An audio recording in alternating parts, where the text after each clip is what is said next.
سب سے اولا و اعلیٰ، سب سے بالا و اعلیٰ، اپنے مولا کا پیارا، دونوں عالم کا دولہ، خلق سے اولیاء، اولیاء سے رسول اور رسولوں سے اعلیٰ، کرنا بدلی رسولوں کی ہوتی رہی، چاند بدلی سے نکلا، چاند بدلی سے نکلا، جس کی دو بوند ہے کوثر و سلسبیل، ہے وہ رحمت کا دریا۔ معزز سامعین محترم، آج سب سے بڑا خوشی کا دن ہے، اور جس دن میرے آقا و مولا صلی اللہ علیہ وسلم اس دنیا میں تشریف لائے، اعلیٰ حضرت فرماتے ہیں جس سہانی گھڑی چمکا طیبہ کا چاند، اس دل افروز ساعت پہ لاکھوں سلام۔ اور میرے آقا و مولا صلی اللہ علیہ وسلم اپنے رب کی تمام شانوں کا مظہر بن کے دنیا میں تشریف لائے، اور میرے آقا و مولا صلی اللہ علیہ وسلم کی آمد نے ہی اس کائنات کو مکمل کیا ہے۔ اور میرے آقا و مولا صلی اللہ علیہ وسلم سب سے اول ہیں، نگاہ عشق و مستی میں وہی اول وہی آخر۔ میرے آقا و مولا صلی اللہ علیہ وسلم سب سے اول ہے، لیکن میرے آقا و مولا صلی اللہ علیہ وسلم کو رب نے آخر میں اس لیے بھیجا کہ میرے رب کو گوارا ہی نہیں تھا کہ اس کے میرے حبیب کی شریعت کے بعد کسی کی کوئی بات چل سکے۔ میرے آقا و مولا صلی اللہ علیہ وسلم اول بھی وہی، آخر بھی وہی۔ اور حضور سید عالم صلی اللہ علیہ وسلم کی آمد، وہ کہتے ہیں نا جب صدر محفل نے آنا ہو تو پہلے ماحول بنایا جاتا ہے، میرے آقا و مولا کی آمد سے پہلے رب نے اسی لیے 1,24,000 انبیاء اور رسول بھیجے، تاکہ دنیا کو پتہ لگے کہ وہ میرا حبیب آنے والا ہے۔ اور میرے آقا و مولا صلی اللہ علیہ وسلم کی آمد نے آ کر پھر کیا کیا؟ اقبال کہتا ہے کہ کاہن و پاپا و سلطان و امیر۔ اقبال کہتا ہے کہ میرے آقا و مولا صلی اللہ علیہ وسلم کی آمد سے پہلے ہر شخص یہاں بڑا بت بن کے بیٹھا ہوا تھا، اور بڑا ظالم اور جابر اور جناب بڑا مضبوط بن کے بیٹھا ہوا تھا۔ اقبال کہتا ہے کاہن و پاپا و سلطان و امیر، معاشرے کے تمام سامراج بڑے مضبوط ہو کر بیٹھے ہوئے تھے کہ نہیں، ہمیں کوئی اپنی جگہ سے نہیں ہلا سکتا، میں ابو جہل ہوں، سرداری میرے پاس ہے۔ ایک کہتا تھا میں عتبہ ہوں، میں شیبہ ہوں، سرداری میرے پاس ہے۔ ایک کہتا تھا میں امیہ ہوں، سرداری میرے پاس ہے۔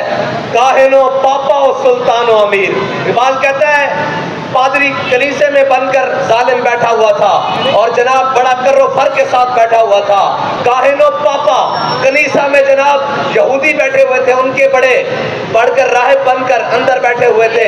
کاہن و پاپا و سلطان و امیر، جو سلطان بن کے وقت کے بادشاہ بن کے بیٹھے ہوئے تھے وہ بھی بڑے ظالم، اور جناب جو سردار بن کے بیٹھے ہوئے تھے وہ بھی بڑے ظالم۔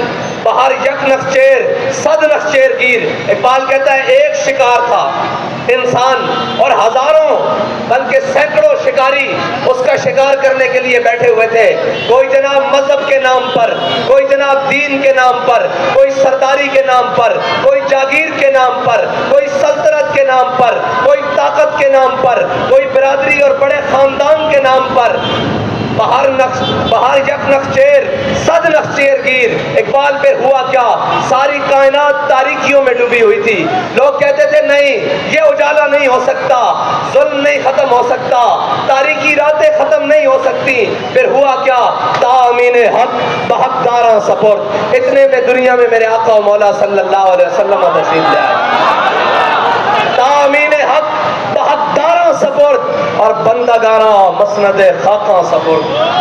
میرے آقا و مولا صلی اللہ علیہ وسلم نے آ کر غلاموں کو کعبے کی چھت کے اوپر چڑھا دیا، اور وہ جو ہاشمی اور قریشی اپنے خاندانی روب اور دبدبے کی وجہ سے حبشی غلاموں کے اوپر تھوکتے نہیں تھے، وہ کہتے تھے تھوک ہماری پاک ہے، وہ آپ میرے آقا و مولا صلی اللہ علیہ وسلم کے دامن سے وابستہ ہونے کے بعد یہ کہنے پر مجبور ہو گئے ابو بکر سیدنا مات کا سیدنا، ابو بکر بھی ہمارے سردار، اور ابو بکر کو جس نے آزاد کیا بلال حبشی بھی ہمارے سردار۔ اقبال یہ کس کے عشق کا فیض عام ہے؟ اقبال یہ کس کے عشق کا فیض عام ہے؟ رومی فنا ہوا حبشی کو دوام ہے۔ یہ ابھی ہمارے شاہ جی بات کر رہے تھے، بھائی بات یہ ہے جو میرے آقا و مولا کے دامن سے وابستہ ہو گیا ہر شے ہی وہ ہے. اقبال نے تو پھر بات ہی بڑی آگے کی کر دی, کہتا ہے او امامو او صلاتو او حرم, او امامو او صلاتو او حرم, او کتابو او مدادو او قلم. قسم بخدا اس کا ترجمہ نہیں ہو سکتا, اس کا ترجمہ نہیں ہو سکتا. اور اس کا ترجمہ اقبال نے ہلکے الفاظ میں خود ہی کیا ہے کہ مغز قرآن روح ایمان جان دی ہست ہوپے رحمت للعالمین. یہ ہے میرے آقا و مولا صلی اللہ علیہ وسلم کی شان. اور آج کے دن تو یار کائنات کی ہر چیز خوش ہوئی ہے, کائنات کی ہر چیز چمک اٹھی کہ میرے آقا و مولا صلی اللہ علیہ وسلم تشریف لے آئے. آج کے دن ہر باطل اونگے منہ گر گیا کہ اب بھائی کسی کی نہیں چلنی. اب وہ کملی والا تشریف لے آیا ہے جس کے دین نے تا صبح قیامت قائم اور دائم رہنا ہے, جن کے فرامین نے تا صبح قیامت قائم و دائم رہنا ہے.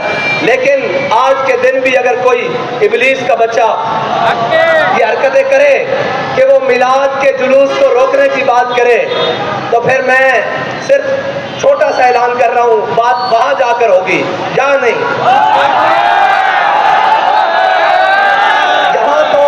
یہاں تو شل نہیں نہ برسے, اب جس چوک میں شل برسے ہیں بات بھی وہی ہوگی. انشاءاللہ اگلے اتوار صبح 10 بجے ہری پور میں انشاءاللہ میلاد النبی کا جلوس اسی روٹ سے ہوگا.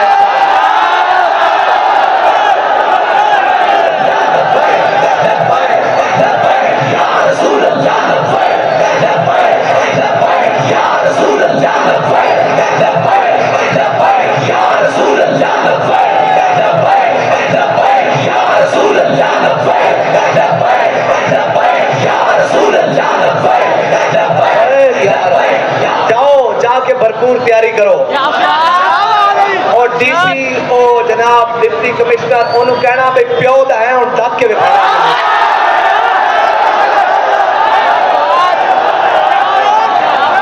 اور سلیلو تسی ٹرانسجینڈر قانون روکنا سی یا میلاد کا جلوس روکنا سی, میں نے دسو.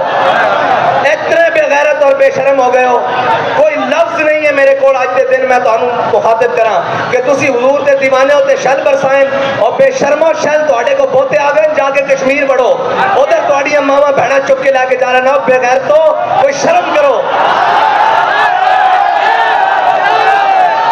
بھائی. کائنات تے کوئی بھی ریڈ زون ہوئے, اور ریڈ زون ہے کیڑا جتھے میرے آقا میں مولا دا میلاد دا جلوس نہیں گزر سکتا. میں دیکھاں گا کیڑا ریڈ زون ہے جتوں میلاد دا جلوس نہیں گزر سکتا. اچھا تسی شل مار دیو, تسی خالی شل نہیں گوڑیاں لے کے آویں, گوڑیاں بھی لے کے آویں, ٹینک بھی لے کے آویں, سارا کچھ لے کے آویں. اتنے تو پہلے اور چند بندے نے میلاد کا جلوس کرنا سی نا, ہوں انشاءاللہ چشمے فلک ہری پور دیکھے گا بھی میلاد کا جلوس نکلا کس طرح.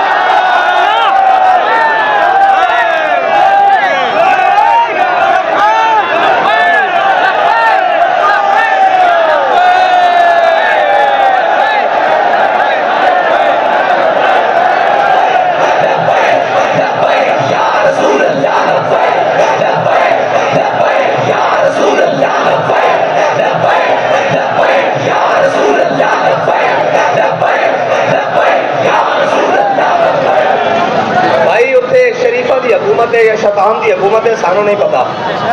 کسی دی جرت نہیں کہ حضور دے میلاد دا جلوس روکے, جے روکے گا تو اساں گردناں رکھی حضور واسطے.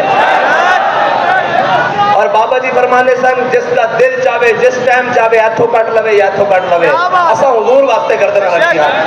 اور انشاءاللہ میلاد دا جلوس ہون تا جناب خیبر تو لے کے پھر ہر طرفوں جلوس آن گے اور تیرا ہری پور دا بازار چھوٹا تے حضور دے عاشق زیادہ ہون گے انشاءاللہ. یا رسول اللہ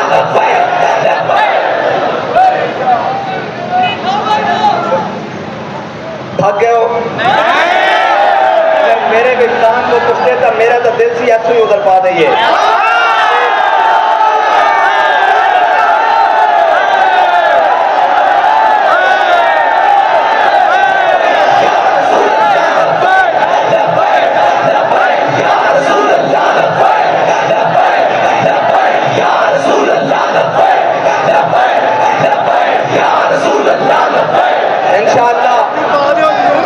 بجے صبح اگلے اتوار انشاءاللہ ہری پور دے اندر حضور دے میلاد دا جلوس ہوئے گا.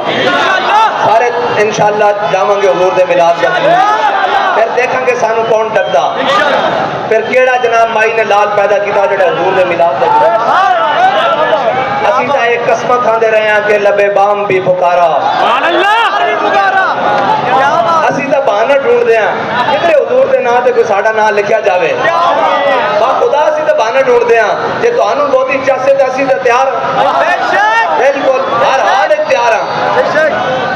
غزوہ احد کے موقع تے جدو میرے آقا و مولا صلی اللہ علیہ وسلم اپنے صحابہ نے واپس تشریف لے آ رہے ہیں, جدو میرے آقا و مولا صلی اللہ علیہ وسلم نے دوسرے مرتبہ اپنے صحابہ نے آواز دیتی تے صحابہ ٹوٹیاں ہوئی پنڈلیاں نہ حاضر ہو گئے. سانو تا جو ہے کچھ نہیں.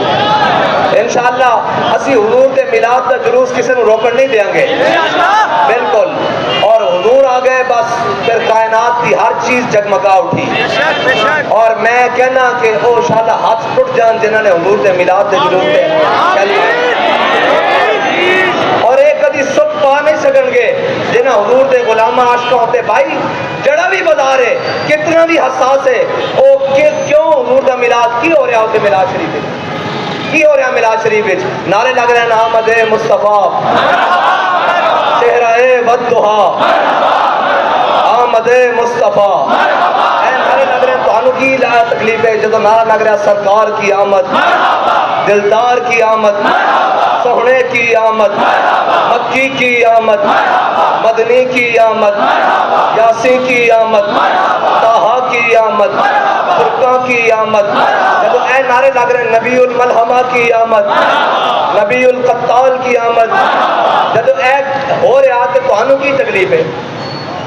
انشاءاللہ تو آڑیاں ساریاں بابا جی فرمانے سے پیڑا اور تے پتھر اسی سمجھتے ہیں تو آڑیاں پیڑا کی ہیں. تو تکلیف ہے کہ لبیک دا نعرہ نہ لگے تو لبیک دا نعرہ تو انشاءاللہ بچوں لگنا. تو سب داتا صاحب بھی روکن دی کوشش کی تھی اور تو سب ہری پور کوشش کی تھی انشاءاللہ اتھے بھی لگے گا. بلکہ اے نعرہ تھا اس کو تو بھی لگنا ہم سوئے حشر چلیں گے اور قافلہ ہوگا رواں اور یہ تو طیبہ کی محبت کا اثر ہے اور ہم بھی سنیں گے مظہر کوئی نعت رنگی. گھر ملاقات ہو گئی شاعر دربار کے ساتھ. وآخر دعوانا الحمدللہ رب العالمین.